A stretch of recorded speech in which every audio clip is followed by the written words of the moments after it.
다시 생각해보는 팔라니 이야기 세 번째 시간입니다. 자, 여러분, 팔라니가 10불이 깨졌습니다. 우리의 바램대로 갭을 메꾸러 올라가지 못하고 다시 미끄러져 내렸거든요. 매수의 기회일까요? 자, 라는 주제로 한번 이야기를 해보려고 하는데요. 다시 한번 말씀드리지만 투자에 대한 모든 책임은 본인에게 있습니다. 많은 분들이 아직도 이 사실을 잘 모르시는 것 같아요. 참고만 하시고 자, 결정은 여러분 스스로 하셔야 됩니다.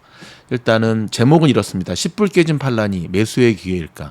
자, 10불이 왜 이렇게 중요하냐면 팔라니가 한창 잘 나가던 시절이 있었죠. 2020년 9월에 상장했으니까 10월, 11월, 12월, 그다음에 2021년 1월 한 10월 정도에 그 조지 소로스라고 하는 저희가 이번에 4명 투자자 중에서 한 명이잖아요. 조지 소로스.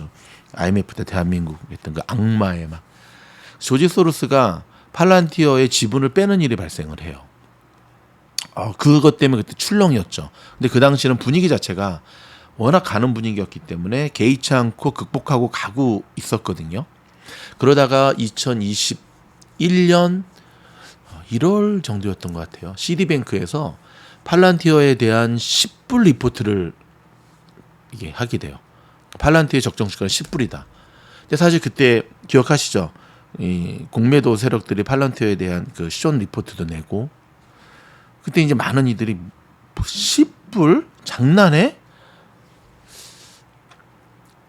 근데 지금 돌이켜 와서 보니까 장난이 아니었다. 시디뱅크였던 것 같아요, 제 기억에. 10불 리포트가 근거 있는 리포트였구나. 오히려 버블 고평가, 제가 지난 영상에서 말씀드렸듯이 레딧 종목의 편입, 코로나의 어떤 그런 거, 그래서 냉정히 바라보면 팔란티의 한 주가 10불 정도가 적정 주가였구나라고 하는 것을 이제서야 사람들이 인정을 해야 되는데 물론 인정을 잘 안 하죠. 그렇죠? 그냥 많은 사람들이 팔라니 생각하면 아유 아픈 손가락 언제 올라가나 그냥 묻어둘게라는 정도거든요. 그래서 이 10불이라고 하는 것이 심리적 지지선, 저항선 못지않게 굉장히 공식력 있는 숫자라는 사실을 일단 기억을 하셔야 되고요. 자, 보시면 이게 뭐야? 자, 보시면 팔란티어 여기. 자, 여기 지금 AI가 근 팔란티어의 이 모습을 보시게 되면 이 부분을 이제 좀 여러분 이 부분을 주목해서 볼 필요가 있어요. 이걸 제가 조금 한번 확대해 볼게요. 아이고 너무 컸다. 자, 여기 보시면 조금 확대했죠. 예. 이 갭을 이제 매꾸로 올라가다가 완전히 꺾여 버렸습니다. 지금 며칠 전부터. 근데 문제는 이제 10불을 유지하다가 이게 꺾였던 거죠. 여기 보면 일단은 이때부터 지지해오던 지난번 영상 말씀드렸던 지지해오던 지지선을 일단 이탈했다라고 하는 굉장히 안 좋은 시그널이 나왔고요. 그리고 결국은 이번에 다시금 여기 연결되는 팔란티어의 10불 좀 전에 말씀드렸던 요 저항선을 결국은 터치만 하다가 뚫지 못하고 내려온. 여기서 우리가 다시 한번 주식의 명언을 기억하게 되죠. 어떤 것 뚫지 못하면 내려간다. 계속 몇 번씩 뚫으려고 몇 번 시도해다가도 결국 뚫지 못하면 하락할 수밖에 없는 거고 반대로 계속 지지가 돼요. 내려가지 못해. 거기까지는 계속 지지가 돼. 지지 하면 어떻게 된다? 올라간다. 오케이. 근데 지금 팔란티어의 그 자료들을 찾아보면 특별히 팔란티어가 하락하게 된 어떤 계기라고 표현해야 되나? 어떠한 그 악재는 없어요. 그럼 팔란티어가 왜 하락을 했느냐? 이거 이제 다시 한번 원상태로 복귀하고 시장이 지금 훅 빠지기 때문에 그야말로 이런 뭐 비트코인도 마찬가지고 시장이 훅 빠지기 때문에 그냥 그 분위기 편승해서 이 소형 성장 주니까 꿈의 주식이고 냉정히 말하면 아직 흑자 전환이 되지 않은 기업이다 보니까 그냥 무너져 내린 것으로밖에는 지금 자료들이 없어요. 제가 계속 지금 자료들을 찾으면서 뭔 문제야 아무리 찾아봐도 실제 나온 기사들 자체가 그렇게 이야기를 하고 있어요. 여기 보면 나오죠. 아이고 잠깐만요. 여기 보면 뭐라고 써있지? 이게 보면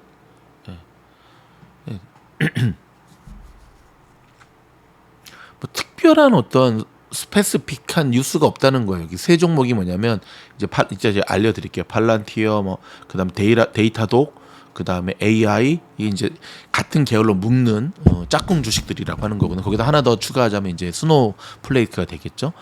그러면서 어떤 이야기를 하냐면 오히려 채권에 대한 어떤 채권 수익률 상승으로 인해서 지금 이러한 고평가된 주식들이 고성장이죠.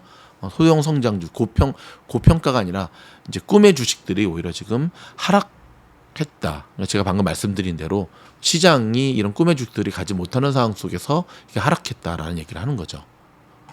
저는 이게 비교적 정확한 분석이라고 봐요. 자, 팔란티어를 보시면 여러분 아시다시피 최근에 팔라니가 이렇게 훅 꺼진 가장 큰 이유가 뭐죠?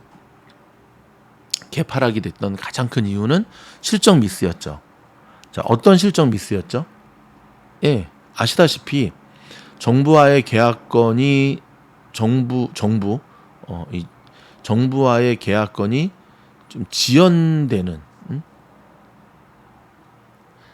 정부와의 계약건이 지연되는 한 번도 팔란티어의 실적 발표 때 언급되지 않았고 있지 않았던 그 사건이 터지면서 결국 그게 팔란티어가 이번에 개파락할 수밖에 없었던 가장 큰 이유였던 거죠. 자, 그렇다면 이런 악재만이 있었느냐? 그렇지는 않았거든요. 오히려 그 상업적인 부분 있잖아요. 정부 쪽 말고 일반 기업을 상대로 한 비즈니스 측면에서는 전년 대비 3배 이상 증가한 기업의 고객들이 훨씬 많은 46%의 성장을 보여주었어요. 팔라니어가. 하지만 기존의 안정적인 수익 창출의 창구로 활용되었던 정부와의 대규모 계약이 둔화되고 있다는 시그널이 팔라니의 좋은 호재들을 집어삼키는 꼴이 되었던 거죠. 자, 그러면 어떻게 해야 될까요? 이 어떻게 해야 될 것까지도 제가 알려드리도록 하겠습니다. 자, 보십시오. 같은 플랫폼, 같은 짝꿍 주식으로 봐야 돼. 이게 지금 팔란티어의 지금 4시간 봉 차트 모습이거든요. 이런 모습. 일단 되게 안 좋죠, 지금. 여기서 보면 요 지지선을 지금 깨버렸어요. 깨고 내려와서 가는 거니까. 근데 자, 데이터도 보십시오. 거의 차트가 거의 비슷해요. AI 거의 비슷해요. 그다음에 스노우플레이크 거의 비슷해요. 그러면 이건 팔란티어만의 악재는 아니라는 거죠. 물론 뭐 오늘 날짜를 보면 스노우플레이크는 4.83 마이너스. 오늘 그다음에 AI는 뭐 엄청나죠. 마이너스 8.88. 데이터독은 마이너스 3.40, 팔란티어는 마이너스 6.99. 이 4개 종목 중에 3등이 있네, 3등. 하락폭으로 따지면 꼴등은 이제 AI겠죠. 자, 그렇다면 자, 보시면 자, 보세요. 우리가 한 가지 이런 상태에서 이제 기억해야 될 거는 10불이 깨졌기 때문에 사야겠다라고 들어가시면 안 된다는 거예요. 왜 10불이 깨졌기 때문에 사야겠다라고 들어가시면 안 되냐면 자, 전반적으로 좀 큰 추세를 보게 되면 위 고점부터 쭉 내려오던 27불 때부터 내려오던 팔라니가 6.44까지 찍고 그다음 여기서 반등을 시도하다가 이번에 다시 한번 꺾여버린 거거든요. 그러면 최소 얘는 마지막 6.44까지도 밀릴 수 있다는 걸 심리적으로 두셔야 돼요. 예, 들어가신다면. 10불이 깨졌기 때문에 들어가는 게 아니라 이 우를 범하게 되면 어떤 일이 벌어지냐면 팔란티어가 20불 깨질 때도 동일한 일이 있었어요. 이때 보십시오. 20불 깨질 때도 20불 깨졌으니까 당연히 들어가야지 하고 들어갔다가 한번 물리고 15불 깨질 때도 당연히 들어가지 해야 됐다가 또 밀리고 하는 일이 벌어지는 거거든요. 두 번째는 일단 바닥을 좀 다지는 모습을 보여주고 난 다음에 추세가 지금 계속 내려가고 있잖아요. 그럼 추세가 확실히 이렇게 어디까지 내려가는가 해서 이렇게 반등이 나오는 요 눌림목에서 들어가야 된다는 거죠. 이해하시겠죠? 그러니까 사실 개인 투자자들은 팔라니를 아픈 손가락으로 표현하는 이유가 그래도 오늘 같은 날은 장이 너무 이렇게 빠졌기 때문에 여기 보면 장이 이렇게 너무 빠졌기 때문에 뭐 어느 정도는 이해는 하지만 그럼에도 불구하고 팔란티어가 그동안 굉장히 바닥을 충분히 다지고 올라가고 있었는데 불구하고 이 정도의 하락을 극복해내지 못하는가에 대한 어떤 좀 안타까움, 퀘스천 마크. 근데 우리가 사실 그대로를 인정해야 되죠, 사실은. 그렇죠? 그래서 보면 요럴 때 제가 여러분한테 한 가지 알려드리는 팁은 자 위블에서 컴페어를 여기서 이거 그대로 넣어보는 거예요. 어떻게? 스노플레이크, AI, 데이터도까지 이렇게 이것들 치우고 이게 보면 야후 파이낸스에서도 있는 기능인데요. 주식을 함께 비교하는 추세를 함께 비교하는 모습이거든요. 어때요, 여러분? 보이십니까? 여기 보면 데이터독은 빨간색, AI는 핑, 퍼플, 스노플렉은 블루, 팔란티어는 하늘색. 어떻죠? 움직임이 거의 똑같죠. 거의 똑같죠. 사실 이번에 2분기 실적 발표할 때 그 IBM이 저는 좀 충격이었어요. 좀 IBM은 그래도 이번에 선방할 줄 알았거든요. 근데 클라우드 쪽이 지금 IBM뿐만 아니라 클라우드 쪽 분야가 이번 경기 침체의 직격탄을 맞고 있는 부분이거든요. 정말 장기적으로 볼 때는 어쩔 수 없이 가긴 하겠지만 클라우드 쪽하고 이 빅데이터 분석 쪽의 기업들이 굉장히 지금 힘들어하고 고전하죠. 왜냐하면 이들의 파트너십을 맺고 있는 기업들이 과연 인원도 감축하고 있는 와중에 자 내년도부터 본격화되는 경기 침체 속에서 얼만큼 이러한 팔란티어를 뭐 스노플레이크, 데이터독과 같은 뭐 AI는 말할 것도 없고 계약을 리뉴얼할 수 있을까에 대해서는 사실 퀘스천 마크가 오는 게 사실이거든요. 결론입니다.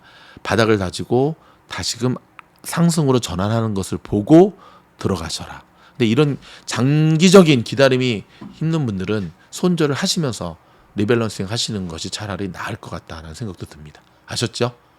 오늘의 영상은 여기입니다. 고맙습니다.